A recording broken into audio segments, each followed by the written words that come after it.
Te damos la cordial bienvenida a tu programa Palabras de Vida Eterna, esta vez con el estudio del Evangelio según San Juan.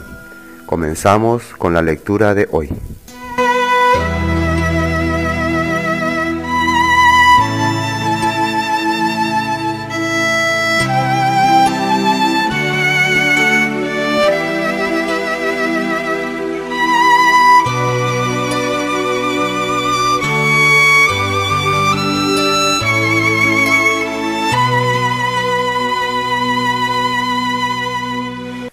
San Juan capítulo 2, versículo 13.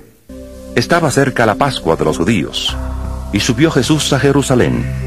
Encontró en el templo a los que vendían bueyes, ovejas y palomas, y a los cambistas que estaban allí sentados. Hizo un azote de cuerdas y echó fuera del templo a todos, con las ovejas y los bueyes. También desparramó las monedas de los cambistas y volcó las mesas, y dijo a los que vendían palomas: «Quitad esto de aquí, y no convirtáis la casa de mi padre en casa de mercado». Entonces recordaron sus discípulos que está escrito: «El celo de tu casa me consumirá». Los judíos respondieron y le dijeron: «Ya que haces esto, ¿qué señal nos muestras?» Respondió Jesús y les dijo: «Destruid este templo, y en 3 días lo levantaré». Entonces los judíos dijeron: En 46 años fue edificado este templo, y tú en 3 días lo levantarás. Pero él hablaba del templo de su cuerpo.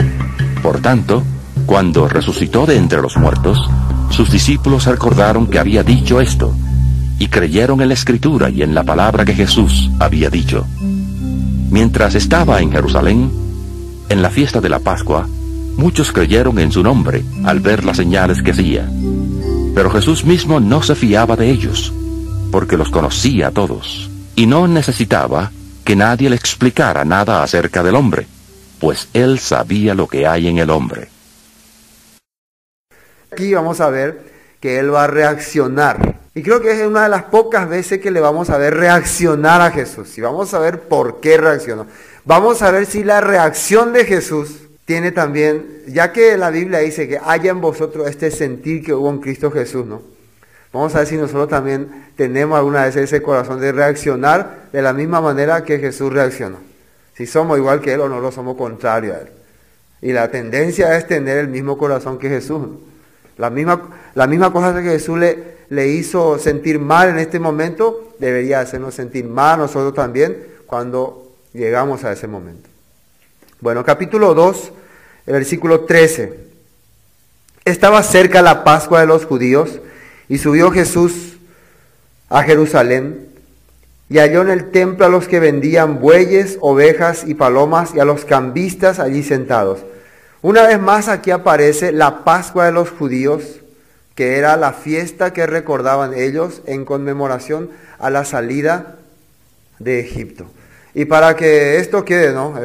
¿Cómo se dice? Documentado, ¿no? De qué se trata la Pascua.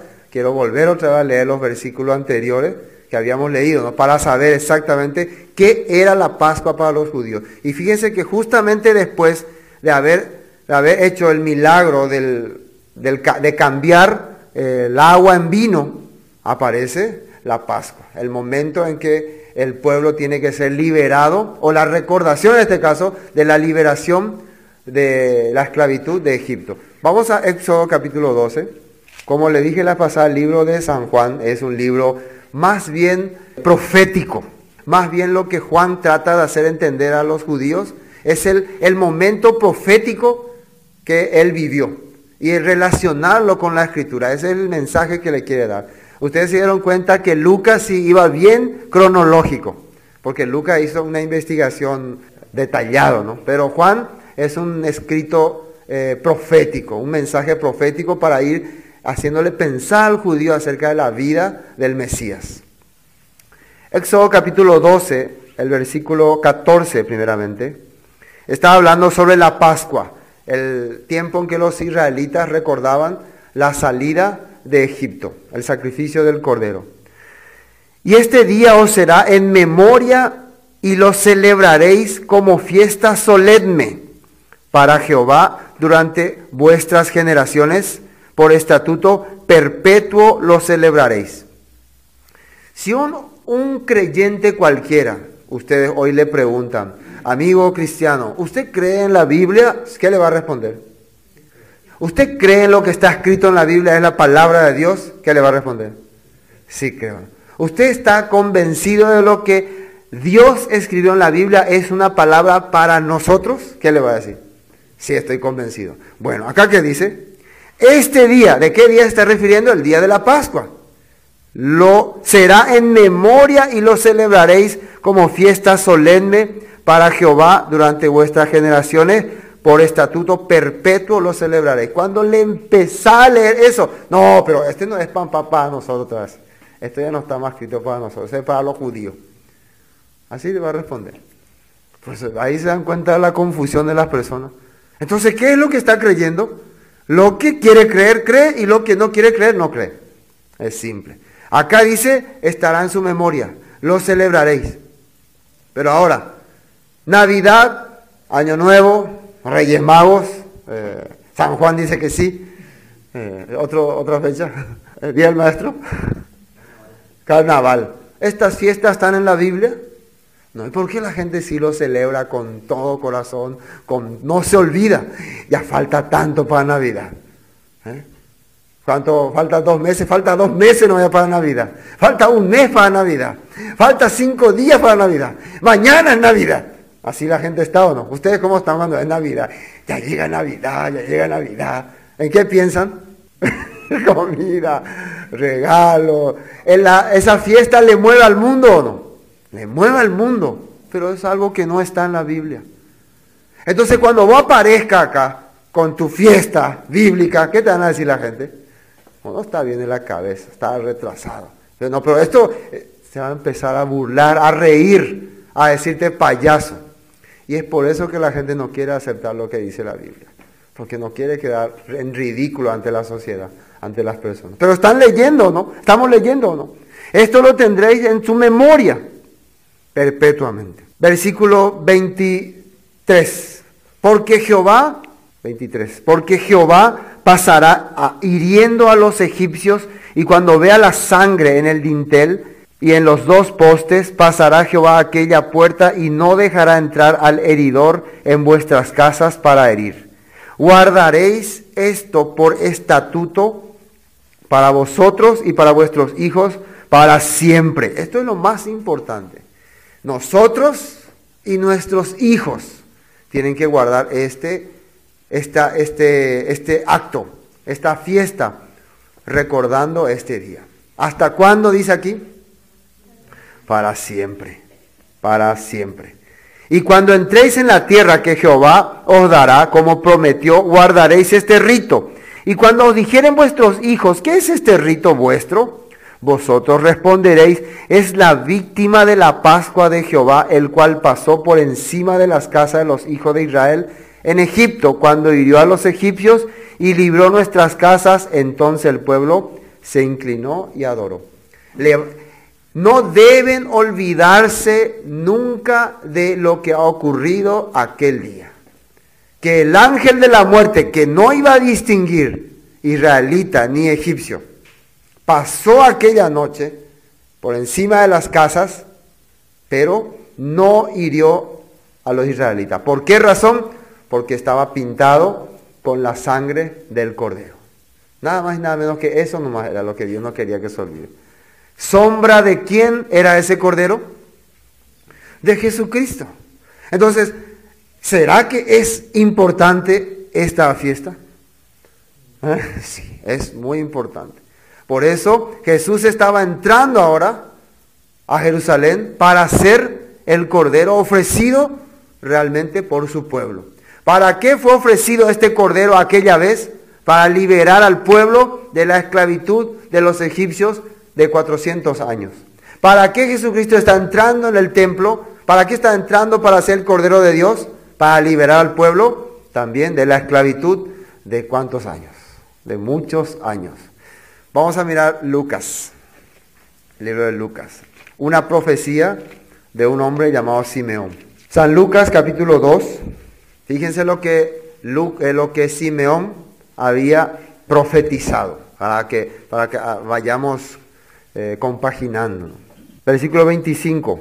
Y aquí había en Jerusalén un hombre llamado Simeón, y este hombre justo y piadoso esperaba la consolación de Israel, y el Espíritu Santo estaba sobre él. Justo y piadoso. Justo en la Biblia representa a una persona que vive conforme a la Escritura, a las cosas de Dios. Y piadoso, bueno, que eso se manifiesta en su vida, está siempre orando a Dios, haciendo las cosas de Dios. Siempre está actuando con piedad, se puede decir. Y también dice que el Espíritu Santo estaba sobre él. ¿Qué es el Espíritu Santo? El entendimiento de Dios estaba en su corazón. ¿Por qué? A ver, ¿qué les parece a ustedes? ¿Cuál sería la razón de que el entendimiento o la naturaleza divina de Dios estaba en el corazón de Simeón? ¿Cuál sería la razón? ¿Por qué será que él tenía el Espíritu Santo? Dice, cuando decimos que tenemos el Espíritu Santo, quiere decir que tenemos el entendimiento o el corazón o la presencia de Dios en nosotros.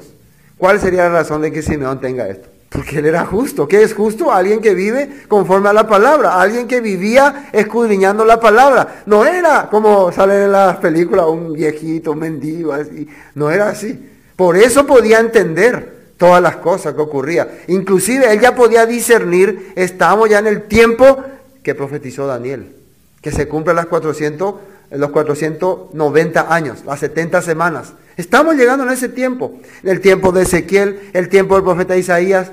Era una persona que vivía y leía y aprendía las cosas de Dios. Entonces, ¿cómo no va a tener la manifestación del Espíritu Santo en su vida? ¿Entienden? Versículo 26. Y le había sido revelado por el Espíritu Santo que no vería la muerte antes que viese al ungido del Señor. ¿Y qué significa esto? A través de la Escritura él pudo comprender. Yo puedo entender que el Espíritu Santo es la manifestación de Dios en tu vida. Dios le estaba mostrando, Simeón, vos vas a ver cumplido esta palabra en tu vida. Se va a cumplir. Todo lo que él podía entender así. Y así le habían prometido. Versículo 27. Y movido por el Espíritu vino al templo, y cuando los padres del niño Jesús lo trajeron al templo para hacer conforme al rito de la ley, él le tomó en sus brazos y bendijo a Dios diciendo, ahora, Señor, despides a tu siervo en paz conforme a tu palabra, una vez más. Porque él en la palabra de Dios había encontrado que estaba en el tiempo del Mesías. Y ahora él había entendido por el Espíritu que mientras no vea a ese Mesías, él no iba a dejar este mundo. Y ahora ha visto a ese Mesías prometido. Entonces, ya puedo morir tranquila. Ya se cumplió ya lo que en mi corazón estaba escrito, profetizado, se puede decir. Después que dice 29. Ahora, 30. Porque han visto mis ojos tu salvación, la cual has preparado en presencia de todos los pueblos. ¿Y cuál es la salvación que Dios ha preparado en presencia de todos los pueblos? Ahí dice, luz para revelación a los gentiles y gloria de tu pueblo Israel. Luz, pueblo que andaba sentado bajo sombra de muerte, ¿qué vio? Vio gran luz, dice. Luz les resplandeció. ¿De quién está hablando? Este niño iba a hacer que la manifestación de Dios se vea en sus vidas. Que la palabra de Dios empiece a funcionar en su vida, porque era el verbo hecho carne. Esto vio Simeón. Entonces, ¿para qué dice que vino este niño? Para traer salvación. Para liberar al pueblo, ¿de qué? Del pecado, de las garras, de las manos de Satanás. Pero ese pueblo no era solamente el pueblo de ese tiempo, sino estaba hablando de un pueblo que estaba esparcido no solamente en extensión de territorio, sino en extensión de tiempo también. El pueblo de Israel se había perdido en el tiempo, pero Jesús estaba preparando un Salvador para después también hacer un éxodo de ese mundo. Esta vez el éxodo va a ser del mundo completo, de todas las naciones, de todos los últimos rincones, los va a recoger y los va a traer otra vez en su tierra. Los va a llevar a la tierra prometida, al reino celestial, por medio de este Mesías. Esto es lo que Simeón estaba viendo. Gloria de Israel. Gloria de Israel quiere decir grandeza de Dios, el poder de Dios manifestado. En el tiempo de los israelitas, la gloria de Dios era la columna de nube y la columna de fuego, ¿no? Que se manifestaba ahí donde estaba el tabernáculo. Esta vez, ¿dónde iba a manifestarse la gloria de Dios? En la presencia de su Hijo Jesucristo. Amén. Bueno, volvamos a San Juan. Esto es para entender lo que estaba aconteciendo en ese momento con lo que es la Pascua. Versículo 14. Y halló en el templo a los que vendían bueyes, ovejas, palomas y a los cambistas allí sentados. Y haciendo un azote de cuerdas, echó fuera del templo a todos, y las ovejas y los bueyes, y esparció las monedas de los cambistas y volcó las mesas. Cuando Jesús llegó al templo, ¿qué fue lo que encontró? Vendedores, negociantes, y le empezó a dar ¿cómo se puede decir? Una ira, un enojo. ¿Por qué? El propósito del objetivo con el cual Dios había establecido ese templo era para que el mundo entero venga y se encuentre con Dios ahí. Ese era el objetivo. Si nosotros leemos por qué Salomón levantó ese templo en su tiempo, para que las naciones vengan y encuentren a ese Dios ahí. Para que los extranjeros vengan y se encuentren con el Dios verdadero ahí. Pero esta vez venían los extranjeros a ese lugar, venían a adorar, pero ¿qué es lo que encontraban? Corrupción. ¿Qué es lo que encontraban? Estafa, robo, engaño. Eso es lo que encontraban. El propósito de que esté en los lugares donde se predica la palabra es que la persona venga y se encuentre con Dios, encuentre el camino al reino celestial. Ese es el objetivo. Pero hoy en día, ¿qué es lo que todas las personas están encontrando en las denominaciones? Intereses particulares, intereses económicos. La mayoría de las congregaciones ya están pensando en la cantidad de miembros que puedo juntar y con cada miembro cuánto dinero puedo recaudar. Por eso cuando ellos se preocupan, ¿cuántos miembros hay en tu iglesia? Realmente lo que les interesa es cuánto entraría de ofrenda por la cantidad de miembros. ¿Me entienden? Eso es lo que piensan. Si le decimos a mi iglesia hay 5 o 6 miembros, entonces ahí miserable es la vida. No creía a mi iglesia, ¿cuántos miembros hay? Y 5 o 6 lo que se reúnen alguna vez. ¿Qué dirías? No, ahí no voy a fracasar. Eso en su mente está. La mayoría, aunque nieguen, aunque no quiera aceptarlo, en el fondo de su corazón, lo que primeramente le interesa es su satisfacción económica. ¿Cómo voy a vivir? Ahora, si realmente hay una persona que le interesa la palabra, va a querer aprender la palabra y va a querer enseñar la palabra, aunque tenga que sufrir por esa palabra. Pero lastimosamente hoy en día es poco. Suponiendo que Jesús venga otra vez ahora mismo, ¿qué es lo que encontraría en la religiosidad? ¿Qué es lo que encontraría? Lo mismo, mercado, casa de mercado se convirtió ese país y todos los países. Las personas que están alabando el nombre de Dios, están clamando el nombre de Dios, realmente en su mente, ¿qué está? Sus intereses, sus deseos, primordialmente sus deseos. Esto ya habíamos explicado una vez. ¿Qué es lo que ocurría acá? ¿Qué es lo que ocurrió? En Jerusalén se hacía cada año esta fiesta. Cada persona tenía que traer su ofrenda, tenía que traer su animalito, su palomita. Pero algunas personas vivían muy lejos. Y en el libro de Deuteronomio hay una parte donde menciona que había la posibilidad de que si alguien viene muy lejos, se le pueda vender su producto, dice. Y traer el dinero y con el dinero comprar en Jerusalén. Había esa posibilidad. Entonces, basándose los israelitas, los fariseos, en esa ley, ellos ¿qué implementaron? Implementaron un mercado. Hicieron un mercado. Pero ¿cómo es que ellos hicieron? Cada persona, algunas personas realmente no tenían, venían y compraban. Pero otras personas traían sus animales, pero ellos cuando revisaban, a ver, no tiene defecto esto, lo siento, no puede ser aceitado. ¿Y ahora qué hago? No te preocupes. Acá tenemos la solución para tu problema. Hay ovejas, palomas a disposición. Ah, qué bueno. Entonces esa persona sacaba su dinero, que era peso argentino o real brasilero, y no podía comprar. No, discúlpame hermano, pero acá no aceptamos moneda extranjera, porque somos muy piadosos a nuestro Dios. solamente aceptamos moneda del templo. ¿Y ahora qué hago? Pero no te preocupes otra vez. Aquí al lado está Cambios, el templo. Un ejemplo, ¿no? Entonces esa persona iba y cambiaba, y nosotros sabemos que al cambiar el dinero, ¿qué hay que hacer? Tiene que haber no es que se hace el cambio así nomás, hay una pequeña comisión, gran pequeña comisión que ellos cobraban. Y después ya con el cambio, y después más al animal, que este fue tratado, ¿cómo se sentiría un extranjero que viene a querer adorar a Dios y que así le están dejando desbolsillado? ¿Qué pensaría él de los líderes de ahí del templo? Pero estos son unos aprovechados. Acá se gana bien con este Dios de los israelitas. Es buen negocio acá. Hay mucha plata aquí. Actualmente, ¿cómo piensa mucha gente también cuando mira a las iglesias? Pues esta iglesia, hay dinero en la iglesia. Escuché que hay iglesias en Estados Unidos que recaudan $100 millones anual. ¿Sabían? $100 millones anual en una entrevista. ¿Y usted está consciente de lo que? Sí, pero todo es para la obra del Señor. Hay iglesias que recaudan eso.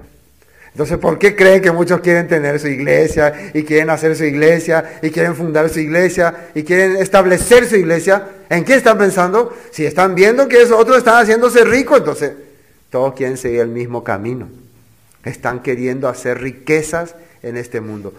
La pregunta, ¿Dios había advertido esto a los israelitas o no? Les había advertido. Por eso quiero leer una vez más la advertencia que le dio, que ya habíamos leído, pero no está mal recordar. Libro de Deuteronomio. Justamente Dios le había avisado que se cuiden de estas cosas. Deuteronomio capítulo 8, versículo 11. 8:11. Cuídate de no olvidarte de Jehová tu Dios para cumplir sus mandamientos, sus decretos y sus estatutos que yo te ordeno hoy. No suceda que comas y te sacies y edifiques buenas casas en que habites, y tus vacas y tus ovejas se aumenten, y la plata y el oro te multipliquen, y todo lo que tuvieres se aumente, y se enorgullezca tu corazón, y te olvides de Jehová tu Dios, que te sacó de la tierra de Egipto, de casa de servidumbre. Justamente esto es lo que le ha ocurrido al pueblo. Empezó a vivir con riquezas, empezó a vivir con abundancia, y ya se olvidó de Dios. Eso le va a ocurrir a todas las personas, no lo duden. La Biblia está mencionando, Dios advertía, cuidado. Por eso, ¿qué es lo que hace que poca gente realmente busque la palabra? La comodidad carnal hace. Con eso no le estamos diciendo entonces no viva con comodidad carnal, porque acá no está diciendo así. Acá dice cuídate, nomás dice, porque le está diciendo que vas a tener las cosas, porque yo soy un Dios que bendigo, que doy bendición, pero cuidado, esa bendición puede ser maldición. Y para muchos fue maldición, para muchos las riquezas fue causa de su perdición. La Biblia está mencionando eso. Quiero ver el libro de Oseas una vez más. También cómo Dios se refería a un pueblo, al pueblo de Israel que se habría de descarriar, específicamente el pueblo de Efraín, las 10 tribus de Israel. Oseas capítulo 12. Oseas capítulo 12, versículo 7. Aquí está hablando acerca de el corazón que tenía Efraín. ¿Efraín a qué se refiere? A las 10 tribus de Israel que se habían perdido, que se habían descarriado. En síntesis, Efraín, cuando habla de Efraín, se está refiriendo a todo el mundo, a todas las naciones, a eso se está refiriendo. Miren lo que dice. Mercader que tiene en su mano peso falso, amador de opresión. Efraín dijo, ciertamente he enriquecido, he hallado riquezas para mí, nadie hallará iniquidad en mí, ni pecado en todos mis trabajos. Fíjense lo que Efraín, o sea, todas las naciones están diciendo. Yo me he enriquecido y he hallado riquezas para mí, nadie hallará iniquidad en mí. ¿Qué es lo que piensa Efraín o las naciones? ¿Qué es lo que está pensando que tiene la bendición, que le hace pensar que tiene la bendición de Dios, que Dios le bendice? ¿Qué? ¿Qué es lo que hace que ellos piensen, oh, Dios me bendice, yo estoy bien con Dios? Materiales, no le falta nada, tengo esto, me he enriquecido. Mostrame entonces mi pecado. Si yo estuviera viviendo mal, Dios me quebrantaría entonces, Dios me derrumbaría, yo viviría en la pobreza, no tendría muchos autos, no tendría mucho dinero, no tendría muchas casas. Sí estaría mal delante de Dios, pero yo me he enriquecido.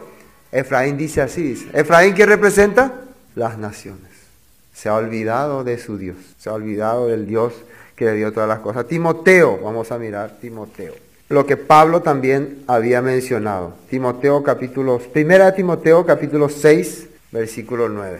Primera de Timoteo capítulo 6, versículo 9. Versículo 7 vamos a leer. Primera de Timoteo 6, 7. Porque nada hemos traído a este mundo y sin duda nada podremos sacar. Así que teniendo sustento y abrigo, estemos contentos con esto. ¿Qué es lo que pasaba, para continuar leyendo, qué es lo que pasaba en el templo? ¿Por qué los fariseos, los sacerdotes, estaban cobrando exageradamente, haciendo cambios? ¿Qué es lo que ellos deseaban? ¿Qué es lo que ellos querían? Riqueza. Ellos se estaban enriqueciendo. Por eso era emocionante ser sacerdote. Era algo especial estar ahí en el templo. Por eso cuando venía un hombre medio loco, fanático como Jesús, para ellos era un peligro. Iba a arruinar la fuente de su riqueza. ¿Qué era que dijo el sacerdote Caifás, no? Este va a venir y los romanos van a arruinar nuestro negocio. Prácticamente eso es lo que van a arruinar. Van a destruir nuestro templo. Aparentemente le interesaba el templo, pero realmente lo que le interesaba era el ingreso que estaba produciendo el templo para ellos. Además, los romanos le permitían a ellos cobrar eso. No tenían otra vez apoyo de Roma. Si, por ejemplo, el pueblo se oponía, Roma iba a venir encima del pueblo. O sea que estaban haciendo un negociado espectacular. Y acá que dice, así que teniendo sustento y abrigo, estemos contentos con esto. Para que una iglesia no se corrompa, un grupo de hermanos realmente que viven delante de Dios y quieren servir a Dios, no se corrompa, ¿con qué tiene que estar contento? Con sustento y abrigo. Si quiere más que eso, entonces sí o sí va a tener que corromperse, va a tener que llegar a la corrupción, va a tener que empezar a buscar otra metodología. No, yo aparte de sustento y abrigo, quiero esto, quiero aquello, quiero tener esto, quiero tener aquello, entonces vas a tener que meter otras ideas. Después dice versículo 9, porque los que quieren enriquecerse caen en tentación y lazo y muchas codicias necias y dañosas que hunden a los hombres en destrucción y perdición. Miren lo que dice acá, los que quieren enriquecerse, ¿en qué caen? Lazos, destrucción, perdición. El que quiere aumentar, que quiere más de lo que Dios le da, quiere tener más, no se siente satisfecho. Parece que la vida, no, demasiado poco, yo quiero más, quiere más, se va a destrucción. Eso es lo que le pasó a Israel, al templo en ese tiempo. 10. Porque la raíz de todos los males es el amor al dinero, el cual codiciando algunos se extraviaron de la fe y fueron traspasados de muchos dolores. ¿Qué significa se extraviaron de la fe? Perdieron el camino de Dios, porque amaron la riqueza. Amar, ¿qué quiere decir? Les expliqué ya la pasada, entregarse es amar. Entregarse. Entonces, cuando dice amor al dinero, que vos te entregás al dinero, da todo por el dinero. ¿Acaso ustedes no ven que la gente hace eso? Da su tiempo, su vida, abandona lo que sea por el dinero, ¿no? ¿Sí? Cuando se trata de dinero, ya no le importa a nadie ni nada. Así es. Así es. No estoy hablando exageración, sino realidad. Tal vez la realidad es peor de lo que estoy diciendo. El libro de Segunda de Pedro, vamos a mirar. Segunda de Pedro. Característica de la religiosidad en nuestros días. Segunda de Pedro. Capítulo 2, versículo 3. Del versículo 1 vamos a leer para entender mejor, para no salir fuera del texto. Segunda de Pedro, capítulo 2, versículo 1. Pero hubo también falsos profetas entre el pueblo, como habrá entre vosotros falsos maestros. Fíjese que Pedro le está hablando que en la antigüedad, en el tiempo de los israelitas, había falsos profetas. ¿Se acuerdan dónde había esos falsos profetas? En tiempo de Isaías, en tiempo de Jeremías, falsos profetas que engañaban al pueblo. En tiempo de Moisés también estaban los brujos que engañaban al faraón. Siempre ha habido mentirosos, hombres burladores que tenían otra intención. La intención de estos burladores era en cauterizar la mente de las personas, que introducirán encubiertamente herejías destructoras y aún negarán al Señor que los rescató, atrayendo sobre sí mismo destrucción repentina. Versículo 2, y muchos seguirán sus disoluciones, por causa de los cuales el camino de la verdad será blasfemado. Y por avaricia harán mercadería de vosotros con palabras fingidas. Sobre los tales ya de largo tiempo la condenación no se tarda y su perdición no se duerme. Por causa de la ganancia deshonesta, por causa de tener intereses aparte de la palabra, ¿qué van a hacer de los cristianos, de los seguidores de Dios? ¿Qué van a hacer? Mercadería. ¿Qué quiere decir eso? Tengo mucha mercadería ahora. Cuando la iglesia está llena, hay un montón de miembros, ¿qué piensan los líderes? Ay, el negocio está lleno. ¿Así piensa o no? Pero cuando está vacío, no viene nadie, ¿qué piensa? El negocio ha fracasado. Estamos en quiebra. Así piensan. Así creen. Entonces, la cantidad de miembros se ha convertido hoy en día en mercadería. Cuando una persona tiene mucha mercadería, ¿qué piensa? Voy a vender bien, voy a ganar bien. Cuando tiene poca mercadería, ¿qué piensa? Hoy va a ser un día pésimo, no vamos a ganar nada. ¿Qué es en el futuro? ¿Qué van a hacer con nosotros? Mercadería. Van a ser mercadería, fuente de ganancia. De ahí el interés de muchas congregaciones de atrapar, de ir en cacería de almas. No en pesca, en cacería, en busca de las almas para convertirlos en mercadería, en negocios. Vamos a mirar un versículo más, Apocalipsis. Apocalipsis capítulo 18. Versículo 13 primeramente. Vamos a leer desde 11 para entender mejor.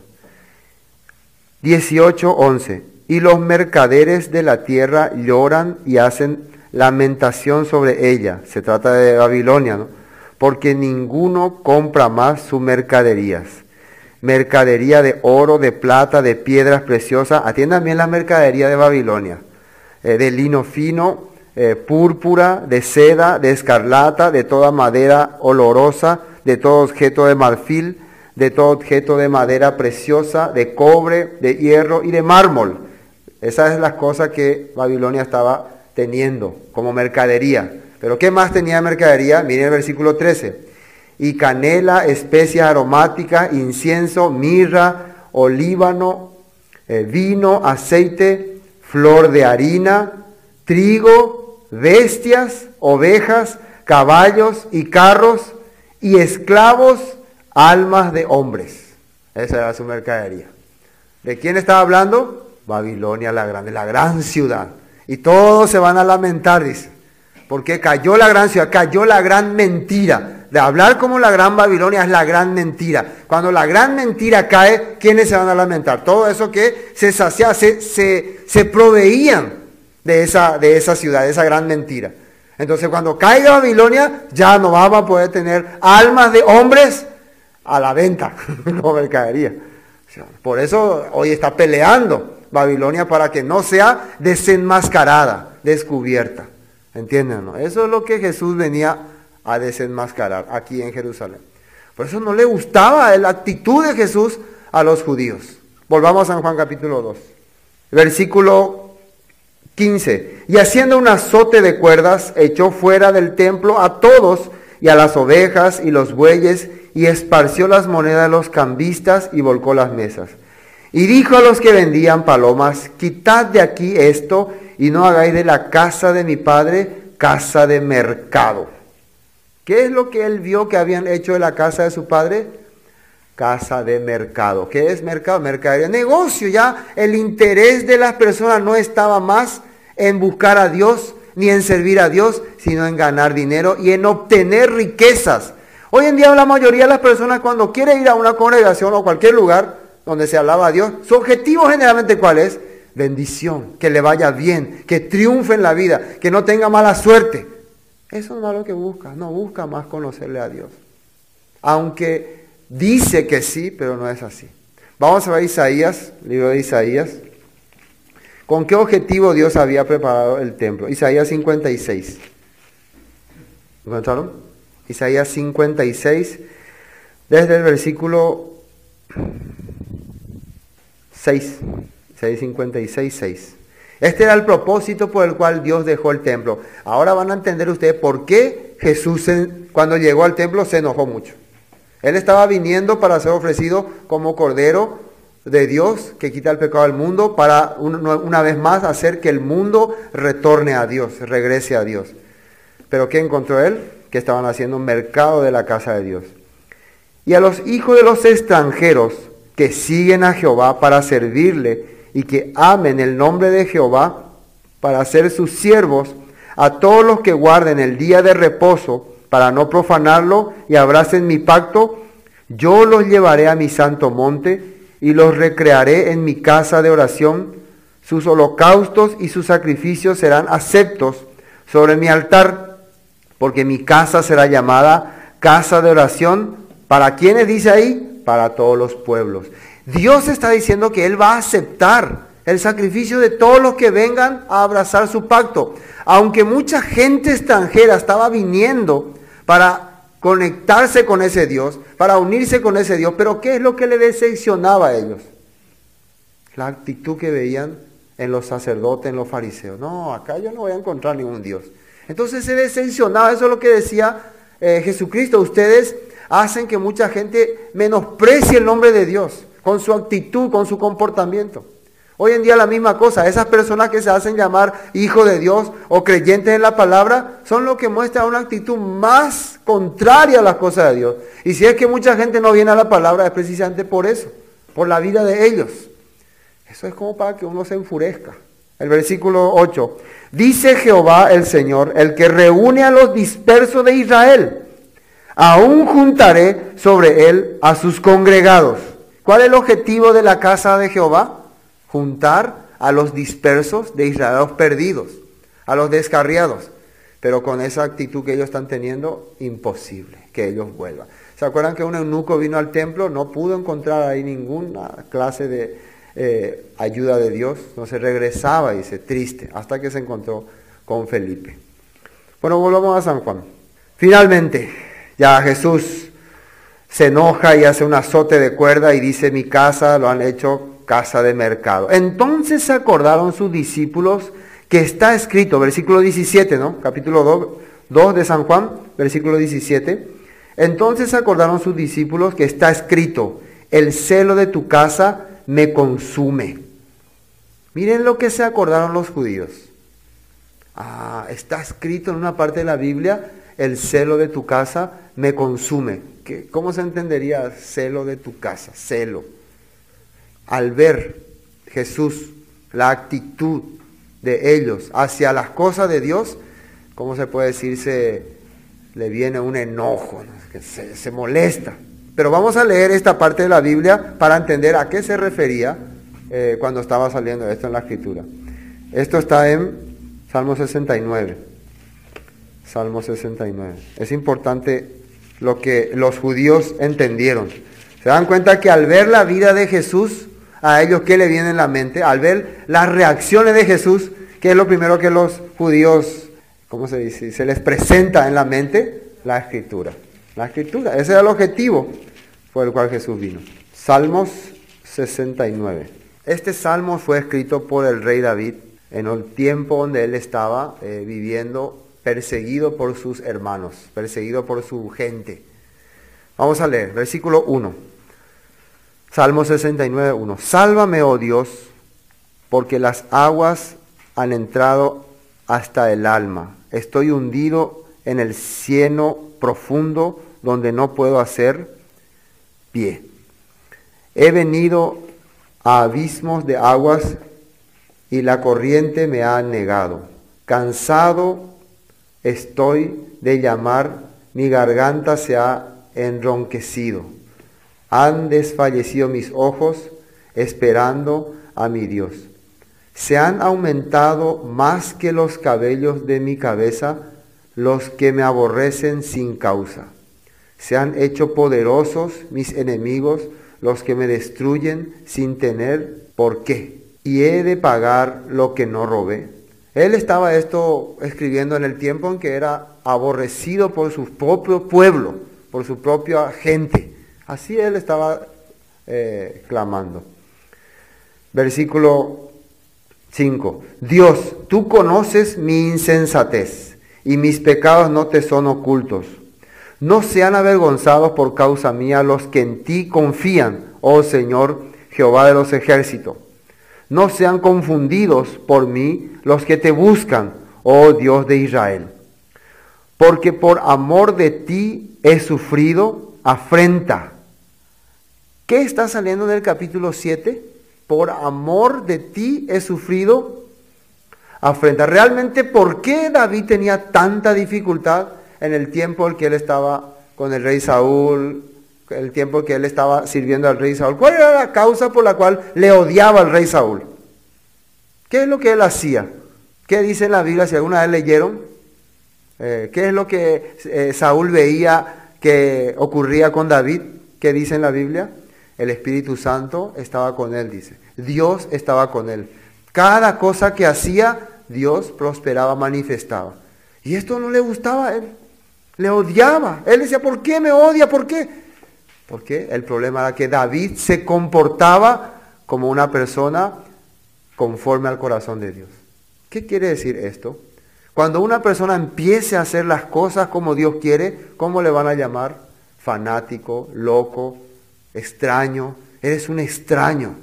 Porque no vas porque el comportamiento de alguien conforme a la palabra de Dios es sobrenatural. No, la sociedad no le va a entender, no le va a comprender.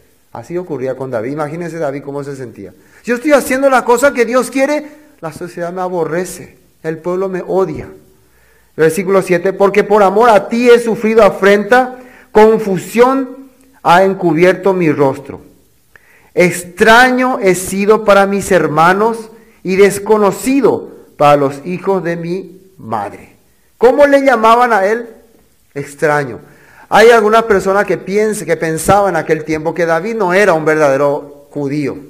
Porque, ¿ustedes se acuerdan quién es la bisabuela de David?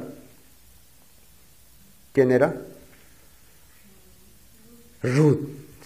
Ruth la moabita. Entonces imagínense, ¿la gente sabía o no quién era el antepasado de David?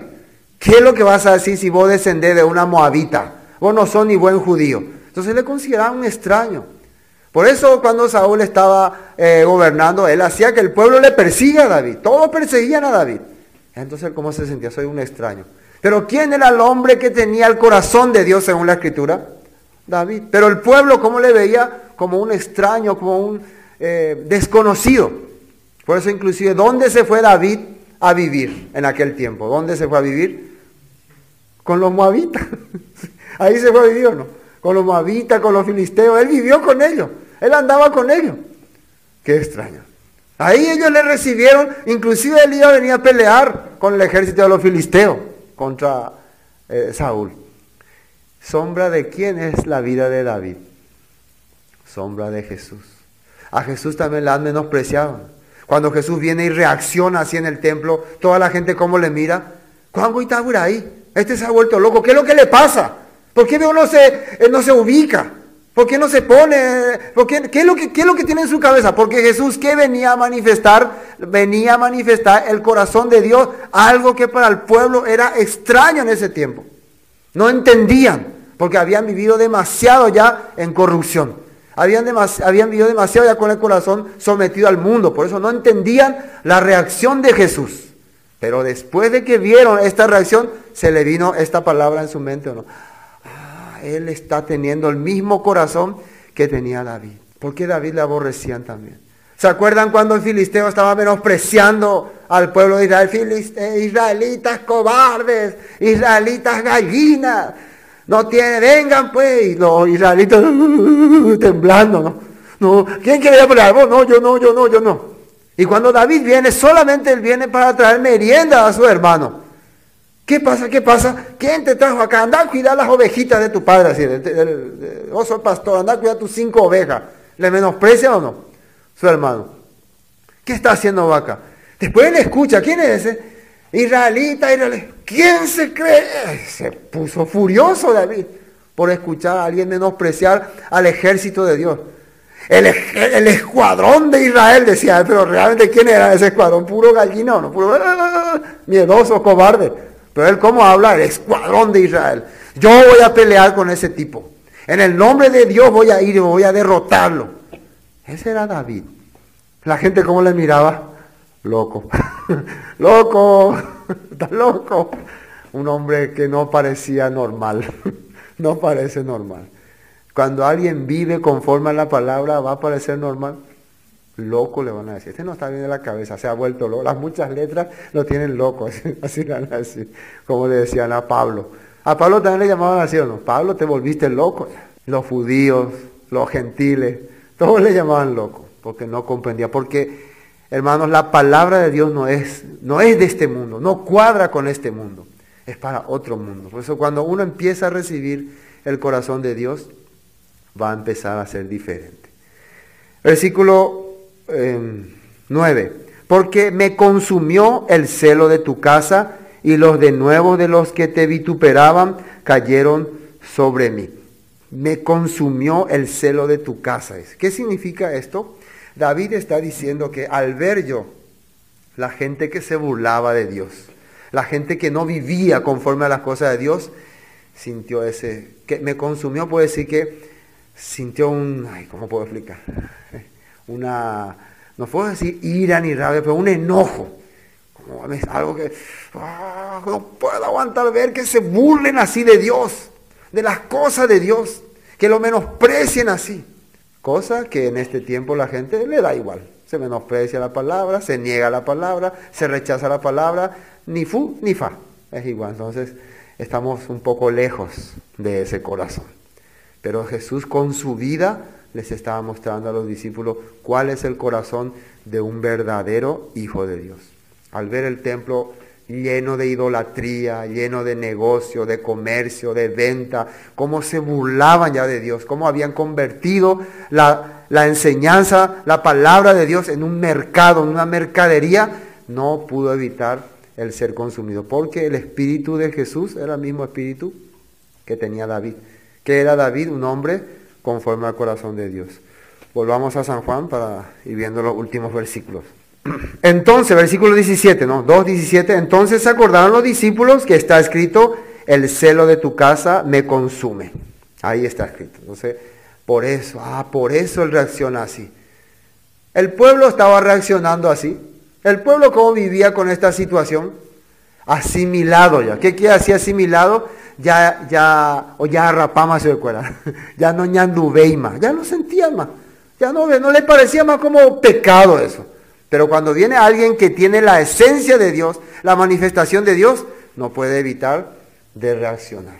Ahora, ¿qué le preguntan? Versículo 18, 2:18, y los judíos respondieron y le dijeron, ¿qué señal nos muestra ya que haces esto? Ya empezaban a preguntarle por señales. Respondió Jesús y le dijo, destruid este templo y en 3 días lo levantaré. Dijeron luego los judíos, en 46 años fue edificado este templo y tú en 3 días lo levantarás. Mas él hablaba del templo de su cuerpo. Por tanto, cuando resucitó de entre los muertos, sus discípulos se acordaron que había dicho esto y creyeron la escritura y la palabra que Jesús había dicho. La señal que Jesús va a dar, ¿cuál dijo que era? Destruyan este templo y en 3 días lo levantaré. ¿A qué templo se refería? A su cuerpo. ¿Se acuerdan que habíamos leído en Oseas capítulo 6? En 3 días nos resucitará, decía. ¿A quién? A Efraín. Jesucristo no solamente no solamente su cuerpo iba a ser sepultado. En su cuerpo, ¿quién también iba a ser juntamente sepultado con él? Efraín. Sí. ¿Quién es Efraín? ¿A qué representa Efraín? Al mundo entero. Entonces, cuando el cuerpo de Jesús iba a ser sepultado, iba a ser destruido. El pueblo de Israel fue destruido durante todo este tiempo. Es como sembrado también. Por eso es una siembra. La sepultura significa sembrar. Y en 3 días lo levantaré, lo resucitaré. Entonces, prácticamente Jesús estaba dando una profecía, ¿no? La señal que van a tener ustedes es que al 3er día, mi pueblo, los que confiaron en mi palabra, los que creyeron en mí y vivieron conforme a mi voluntad, levantarán, se levantarán. levantarán de los muertos. Esa es la señal. La señal que les dio como ejemplo también Jonás, que estaba en el pez durante 3 días. Esa es la señal que tendrá. Entonces les habló. El pueblo estará perdido durante 3 días, sumergido en el pecado, sumergido en el olvido, pero al tercer día se levantará, resucitará. ¿Cómo fue que ocurrió estas bodas de Caná? ¿A qué día? Al tercer día se hicieron unas bodas en Caná de Galilea. Estas señales, esta palabra, cuando él habló, se le vino a la mente a los discípulos las escrituras, ¿o no? ¿Cuál es la escritura? ¿Dónde habla la Biblia de resurrección, de levantamiento de muertos? ¿Dónde habla? Ezequiel 37, el valle de los huesos secos. Los huesos que empezaban a vivir. Profetiza, háblale, y estos huesos viven y empiezan a unirse. ¿Quién es este pueblo? Decía, este pueblo es el pueblo de Israel, que está perdido, que está desamparado. Mi rey, mi príncipe David reinará sobre ellos. Juntaré los 2 pueblos, dice. Oseas capítulo 6 también. Jeremías también. El nuevo pacto que haré con la casa de Judá y con la casa de Israel. Por eso, cuando se refiere a se le vinieron las palabras a ellos, podían entender todas las escrituras. ¿Se acuerdan cuando sale en San Lucas que les abrió el entendimiento para que comprendiesen la escritura? Ahí recién ellos entendieron por qué Jesús hablaba así.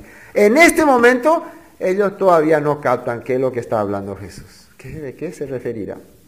Pero poco a poco se le iba abriendo el entendimiento. Por eso, quiero entender. Y voy, busco, leo, averiguo, investigo. Si solamente pienso que no, viviendo religiosamente así, uno no necesita no entender nada, entonces se me va a ir oscureciendo. El mundo me va a ir consumiendo como esa semilla que cayó en lugar de espinos, en tierra de espinos. Así va a ocurrir. Versículo 23. Estando en Jerusalén en la fiesta de la Pascua, muchos creyeron en su nombre y viendo las señales que hacía.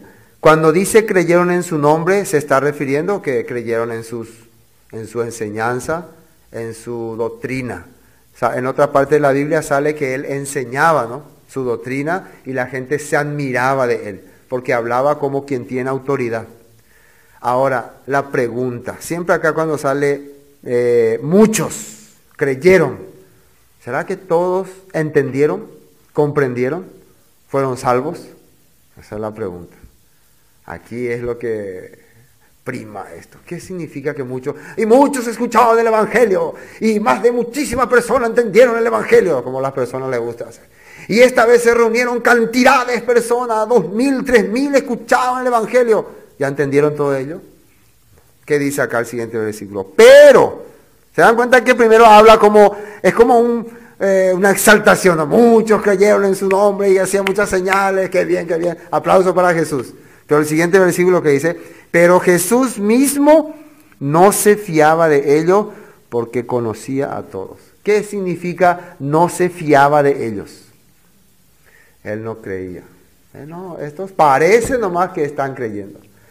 Le ven nomás a ustedes, no se confundan con la cantidad de gente. Esto habló Juan porque él habrá conversado. Seguro que cuando Jesús predicaba, los discípulos le decían, Jesús, qué famoso, mira la gente que te escucha. No se vayan a fiar, no vayan a creer ustedes en la cantidad, no vayan a confiar. Esta misma persona van a hacer lo que van a decir, crucifíquenlo, ellos mismos. Hoy te están alabando porque ven señales, ven prodigios. La señal no es sinónimo de que una persona crea en Dios. Porque una persona ve una señal, no es sinónimo de que eso le va a hacer creer en Dios. Los israelitas, ¿cuántas señales vieron en Egipto? Muchos vieron, pero igual su corazón fue duro, endurecido. Hoy en día las personas quieren ver señales. Pero ese pastor hace milagro, le toca a una persona y se sana. Ese pastor ora y sana. Sí, puede ser. ¿Vos oraste por alguien y se sanó? No sé, yo no sé. Más bien se enfermó más. Entonces, ¿qué es lo que la gente tiene que buscar? Palabras de vida eterna.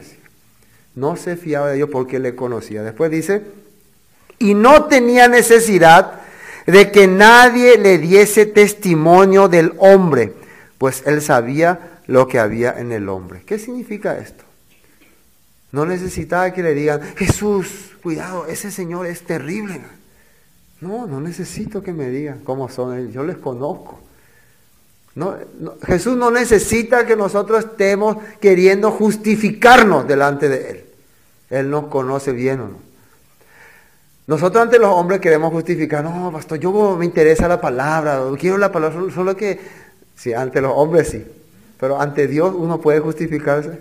Realmente Dios no sabría, no, yo gocé tu corazón, realmente vos no tenías interés de írtelo, realmente vos no tenías interés de escuchar, realmente a vos no te interesa tanto lo que habla el pastor, porque vos pensás que sabes todo, realmente vos no querés vivir para Dios. Yo te conozco, mi amigo, no necesitas justificarte ni dar testimonio. Yo sé quién eres tú. Si uno se pone a charlar personalmente con Jesús, ¿va a poder a Él mentirle? ¿Va a poder engañarle? Yo te conozco muy bien. Pero nosotros muchas veces pensamos que no me va a poder, bajo este techo me va a poder cubrir de Él. Él está viendo, Él está oyendo mi pensamiento. Ahora lo que estoy pensando, ¿está oyendo o no? Sí, Él conoce todo. Aunque veía multitudes, Él sabía que muchos ahí solamente tenían interés en milagros, en señales. No podían engañarle. Jesús no se fiaba de ellos. No tenía necesidad de que nadie diese testimonio del hombre, pues Él sabía lo que había en el hombre. ¿Qué es lo que hay en el hombre? Para terminar. Maldad, engaño, hipocresía, falsedad, mentira, codicia, herea. Entonces, con nuestra bondad podemos presentarle algo a Jesús. Entonces nosotros tenemos que ser al revés. Nosotros tenemos que cargarnos de Jesús. ¿Me entiendes? Y eso es lo que las personas no quieren hacer.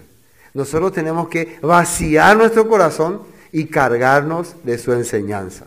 Y su enseñanza va a cambiar nuestro corazón. Nos va a ir cada día moldeando a su imagen, moldeando a su forma.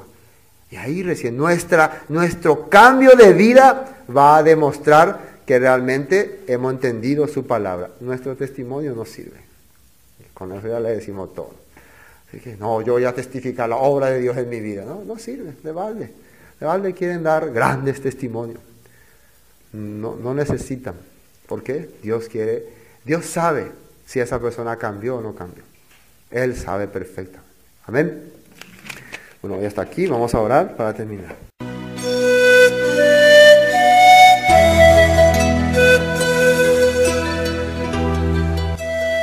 Esto fue Palabras de Vida Eterna, el estudio del Evangelio según San Juan. Cualquier consulta sobre el tema de hoy, al número 0981 60 46 77. Bendiciones y hasta pronto.